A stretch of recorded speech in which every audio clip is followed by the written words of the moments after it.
We believe. Those are the words from Connor McDavid. Ordinarily, when you're in a deep hole, somebody says, we believe. It's like, yeah, whatever. Well, yeah, you believe. But he clearly believes, and he's backed it up with 8 points in his last 2 games. To talk about that, let's head to Edmonton right now and bring in a couple of our insiders, Chris Johnston and Pierre LeBrun.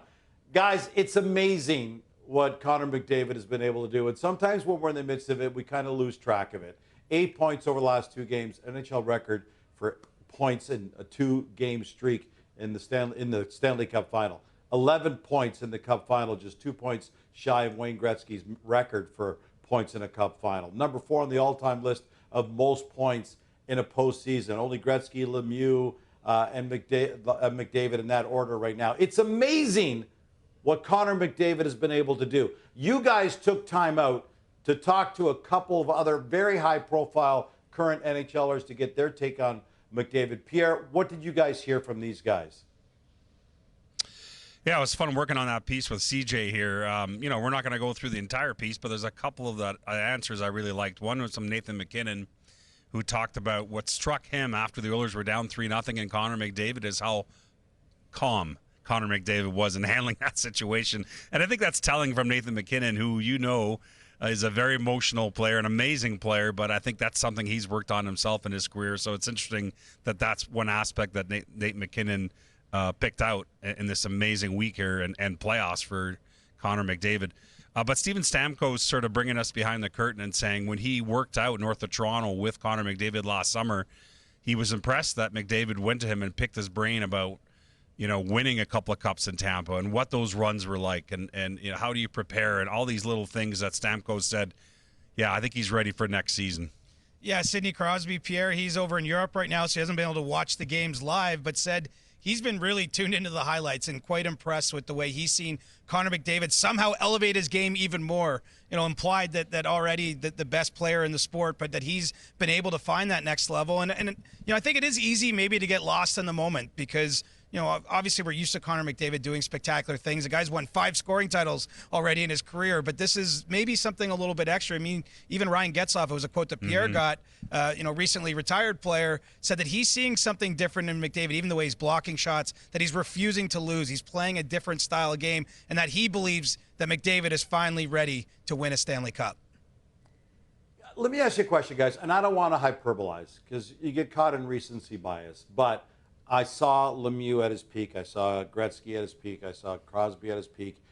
And I'm going to just throw this out there. If Connor McDavid can close this deal, and I talked about the stats, if they close the deal, he's going to finish with the records. There's no doubt in my mind that if they end up winning the next 2 games, he's going to get at least 2 points. So he's going to have the record for most points in a Stanley Cup final. Without him, this wouldn't have happened. Are we watching, if McDavid gets this done, CJ, I'll start with you and then Pierre jump in.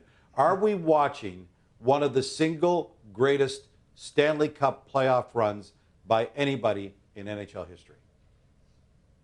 I think we are, and it does sound like hyperbole, but I mean, the numbers speak for themselves. The fact that there's been 108 Stanley Cup finals and no one has ever had 8 points in 2 games the way McDavid did. And he didn't just have 8 points in 2 games. He did it when they were down 0-3 in the series. The fact that he's only 5 points right now behind Gretzky's all-time record for an individual playoff season. I mean, these are things. I remember I was a kid when Gretzky was obviously at his peak.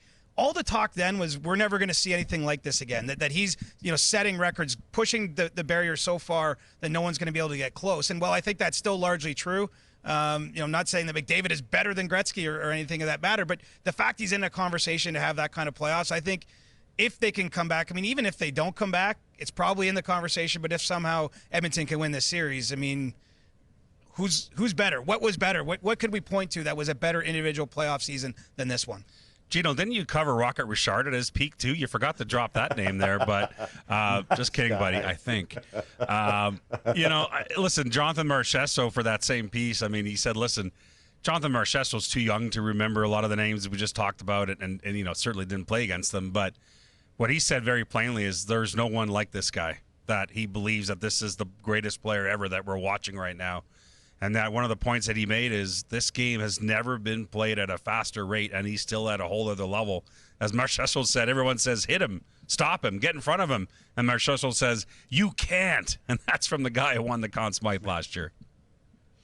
And you know what's really impressed me, too, is the way that McDavid has adjusted his game. McDavid, not only himself, but his teammates. A vast majority of McDavid's 42 points right now are assists. And that's got to tell you a lot. This is not a guy who's carrying the team by scoring all the goals. Zach Hyman's got way more goals than Connor McDavid right now. But it's the entire team playing D. I thought Matthias Ekholm made a really good point where he said, in the past, even earlier in the Stanley Cup playoffs, we've panicked a bit in our own zone, made mistakes, gave away pucks, but now we're comfortable playing defensively in our own zone.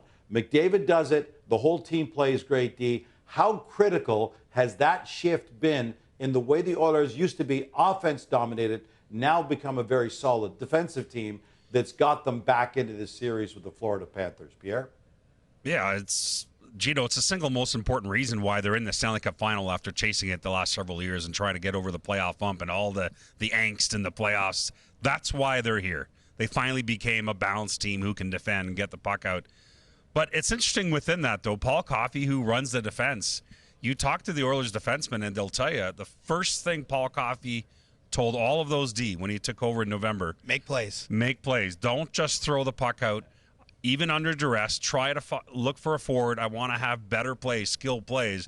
Now, again, in the Stanley Cup final, Ekholm himself has said that they have simplified their game at time to get back in this series, and that's okay too. But what I'm saying is there is a fine line, between making sure you limit mistakes in your own zone and that you're a smarter defensive teams, and yet you have the Hall of Fame defenseman on the bench saying make skill plays. Well, and let's remember, this is a long time coming for the Oilers. I mean, 2 years ago, they were in the conference final against Colorado. Last year, they lost to Vegas on the Golden Knights run in the second round to winning a cup. This has been a process. Obviously, they've added a little piece here and there. I think the Ekholm acquisition last year in particular is one that's yielding dividends for the Oilers in this run. And one thing Ekholm said today as well, Gino, that I really stood out with me. He said, that series against Vancouver, all the pressure, all the tension in an all-Canadian matchup, getting through that. Obviously, they faced 2 elimination games in that series, won it in Game 7. He said that that's freed the Oilers up to play more calm. And I've been around a lot of teams over a lot of years. I've earned these gray hairs in my beard.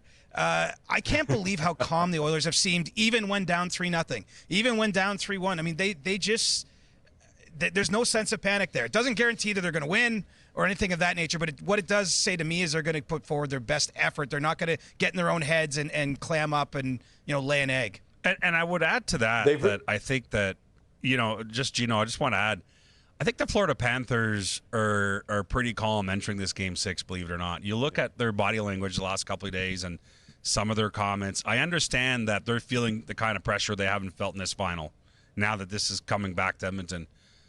But they have faced a lot of adversity in these playoffs too. I mean, going in, that's while the Oilers were having that gong show of a series with a rival in Vancouver, the Panthers were having a gong show of a series with the Boston Bruins where absolutely everything was happening, including Pastrnak fighting Matthew Tkachuk. And so, they sort of got through that. Then they have to play at MSG, one of the most electric arenas in pro sports, and survive that. So my point is, I think they're more ready than you think, even though the pressure's on and they didn't want to get on the plane to come back for Game 6. I think Florida's going to play arguably their best game of the series here Friday night. But they have gone to great lengths not to be here in Edmonton. They're still not here right now. Yes. The Oilers have already practiced here.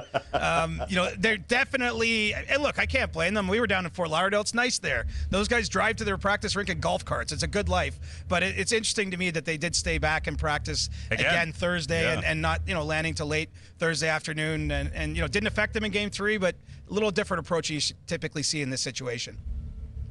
Yeah, and last time we asked about this, they said that they're asking guys upstairs, the psychology guys, and said, what's the best pattern for us to use here? And it worked for them last time, so they're trying to stick to that. All right, I want to ask you about Leon Draisaitl.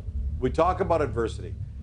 If I were to say to you at the start of the Stanley Cup final that the Edmonton Oilers would push this to at least 6 games without a single goal from Leon Draisaitl, and with him getting only 2 points in 1 of the 5 games so far, Chris, would you have thought, okay, yeah, the Oilers get this far without the contributions of Draisaitl? I appreciate the fact that he's probably hurt. There's probably something wrong. But they're doing this without Leon Draisaitl. How amazing is that to you? It is amazing. I mean, you look at the Florida end of things, though. Guys like Carter Verhaeghe haven't shown up in terms of on the score sheet the way they do sometimes. Sam Bennett, Matthew Tkachuk had a good game last one out, but it's gone both ways in that regard. But with how critical Leon Draisaitl is to the team, how much success he'd had earlier in this playoffs and really driving them. I mean, Connor McDavid had kind of a quiet second round production-wise, but Draisaitl was there to help push them further into this spring. I wouldn't necessarily have predicted it, but I guess that's probably a good thing if you're sitting on the Edmonton end, because you're thinking, do you know what? He's going to get a shot. He's still going to get his moment, and maybe he doesn't have a goal yet, but the next goal he scores might be a pretty big one. Yeah, I thought he was pretty good in Game 4. He's clearly not 100%. And I guess where I thought he might at least get some candy if he can't bring it 5-on-5 to his normal level, it would have been on the power play, where we know he loves to park himself in his office and get that seam pass and one-time it. And he has had those opportunities, but they haven't gone in for him. So I guess from that perspective, you're right, Gino, it is surprising, but series isn't over yet. So I feel like you're just trying to tee up Leon Draisaitl. By the way, maybe it's cost him money on his next contract. No, it has not. It has not cost him money. He's still in the 30s on the points for the playoffs. He's good. No shot. Number 5 all-time list of points per game in the playoffs. I think he's fine with his contract. But how about Stuart Skinner? Did you guys see this coming? This calmness. It was funny today. He was asked about the fact that he dances along to the music and he sings along to it. He's not just projecting calm. This guy seriously is calm. Did this surprise you that he's able to handle the world's biggest stage of the game of hockey like he has so far, Pierre? I laughed the other night after the game in South Florida. He was asked at the end of his media scrum, Game 6, Friday night in Edmonton, Stuart, and he says, yeah, I'm looking forward to going home and seeing my family and playing another game. It was just like another game in November for Stuart Skinner, when we know that's not what the environment's going to be here tomorrow night. But listen, he's had his ups and his downs in the last couple of years. Remember a year ago, think about this as a juxtaposition. Here's a guy who was in the Stanley Cup final a year ago. He ended up getting pulled 3 of his last 4 starts against the Vegas Golden Knights and had to live with that all summer and had to build his game back up and build his confidence back up. And it was a brutal start to the season, as we know, for him and the Oilers. And again, even in these playoffs, pulled against Vancouver, but it doesn't seem to shake him in terms of his confidence and his calm demeanor. And I love that about him. It reminds me, again, I'm talking about the demeanor. I'm not comparing the goalies. But Carey Price, who rather famously the Sochi Olympics literally yawned during the gold medal game. He was so bored. It reminds me a bit of that regardless of what's happening on the scoreboard or how big the game is on this stage, Stuart Skinner seems to be very much at ease. Well, and Connor Brown called him a young goaltender with an old soul earlier in the series. I think that sums him up pretty nicely. I mean, I think he's got a really good head on his shoulders. Obviously, he's even a local kid, too. There could be added pressure if you wanted to look at it that way, but I don't see him shaking at all. And frankly, you look at his numbers, and I don't have them in front of me. In as the series goes along, from games 5 to 7, he's been tremendous. He was huge at the start, in my opinion, of the last game in Florida before the Oilers were able to build that 4-1 lead. He made some grade A saves and was part of helping them get ahead, which I think is critical. I mean, Edmonton's been able to play ahead in these games while facing elimination. It's a different ball game if they fall down 1 or 2-0, and it's a little more desperation, and Florida can squeeze the life out of it. So Skinner has been at his best, and they're going to keep needing that because the guy at the other end, Sergei Bobrovsky, has not been at his best these last few nights. You were asking about the stats, the numbers for Skinner. Games 1, 2, and 3, he had an .868 save percentage. Games 4 and 5, .939 save percentage. We should point out, in case those at home are hearing the music that's going on in the background, you're not in Rogers Place because Snoop Dogg is in there tonight. You guys have been very gracious with your time. I know you got to get changed to get across the street to the concert, so I'm going to let you go. Enjoy the concert, and we'll talk to you again tomorrow. Pierre called up Snoop Dogg and got his front row tickets. I should have worn my green hat. That's for old school fans. Perfect. Enjoy.